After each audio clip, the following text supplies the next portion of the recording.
ఈరోజు మీరు చాలా మందికి ఇన్స్పిరేషన్ అని ఇందాకే చెప్పాను నేను. సార్ మీరు కిరణ్ లాగా అనే ఒక చాలా మంది నోట్ల నుంచి యంగ్ హీరోస్ వస్తున్న వాళ్ళ నోట్ల నుంచి చాలా మంది నోట్లో విన్నాను నేను అన్నమాట. మీకు ఇన్స్పిరేషన్ ఎవరు సార్? ఎవరో ఒకరు ఉంటారుగా.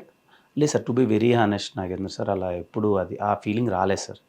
అంటే నేను ఒక బుక్లో చదివానో లేకపోతే ఎవరన్నా చెప్పిన మాట విన్నానో నాకు నేనే అనుకున్నానో నాకు గుర్తులేదు. కానీ ఇన్స్పిరేషన్ అన్నది మన లోపల నుంచి వస్తే ఎప్పుడూ ఉంటుంది సార్.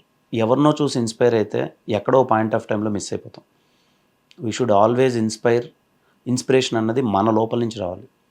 ఎదుటోని చూసి వీళ్ళ అవ్వాలి, వీడిని చూసి అవ్వాలి అని అనుకోండి సార్, ఓ పాయింట్ ఆఫ్ టైంలో ఎక్కడో మిస్ అయిపోతాం.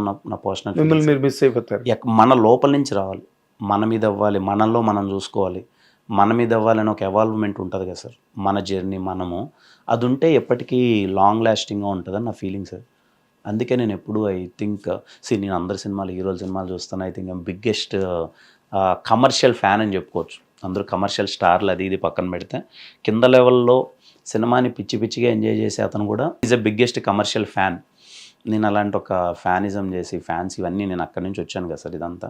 బట్ సినిమాల్లోకి రావాలనుకున్నప్పుడు మాత్రం when I want to decide my life, ఇక్కడి నుంచి నేను ఏమవ్వాలనుకుంటున్నానని డిసైడ్ అయినప్పుడు మాత్రం ఎవ్రీథింగ్ షుడ్ బి మీ నాలో నుంచి రావాలి, నేనేమవ్వాలి, ఎలా అవ్వాలి, ఏది అవ్వాలి, ఒకరిలా అవ్వాలని మాత్రం లేదు సార్.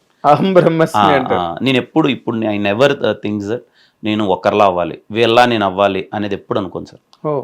నో, నేను ఎలా అవ్వాలనుకుంటాను తప్ప వీళ్ళు అవ్వాలని అయితే అనుకోను సార్. ఫ్యాంటాస్టిక్ స్టేట్మెంట్ అండి. నిజంగా మీరు నమ్మరు, నేను ఎంతమందిని ఇంటర్వ్యూ చేశానో this the first of it's kind statement.